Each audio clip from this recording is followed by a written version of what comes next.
As I said, this is a joint effort. I'm simply the face of the global study, but we are working together, and I'm so grateful to about 100 individuals that are working together with me to make this global study a success. First of all, academics.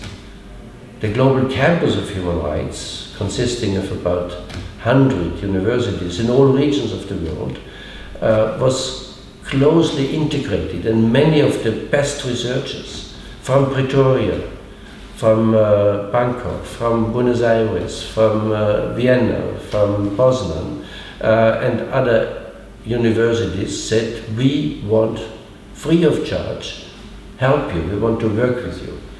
Those people lead our different research groups, but they work together there with individuals representing the major United Nations agencies.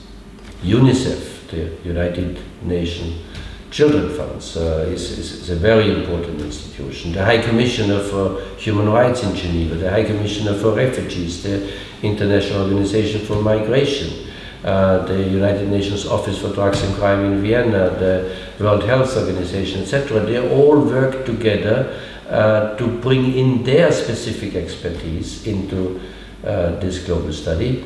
But last but not least, we have 168 non-governmental organizations. They are led by Human Rights Watch and Defense for Children International, but there are many others who are specialized in children's rights, who have done a lot of research, fact-finding missions, in order to provide us with their knowledge, with their data, and much is about data. We sent out a questionnaire with many different questions to all states in the world, but also to UN agencies, to national human rights institutions, to NGOs, and we received many more than 100 responses to this questionnaire, where we asked them specific data, how many kids are today in your prisons or in your institutions, etc. So all those different people that work with us are put in different research groups that are dealing with the main situations where children are deprived of liberty. So many millions of children are behind bars, and we have to reduce that. We are destroying the lives of these children. We are destroying future generations, and we need them to build up a more healthy society than in the one that we are living currently. And I'm sure that this global study, as a joint effort of so many stakeholders, will also be a success, but we need to follow up.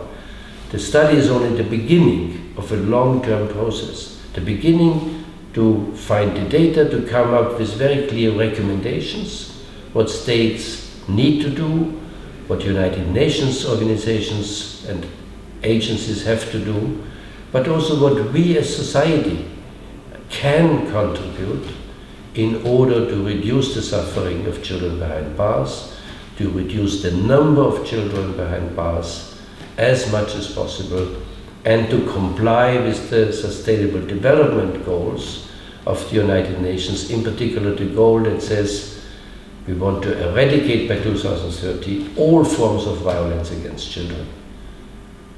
And to put children behind bars is a form of structural violence. That's why we want to leave no child behind bars. I wish you many interesting hours to follow this MOOC on the global study. I'm sure you find it a very, very enriching experience. And I hope you will enjoy it, although it is dealing with a very difficult issue. But it's always meant to improve the situation. Thank you for your attention.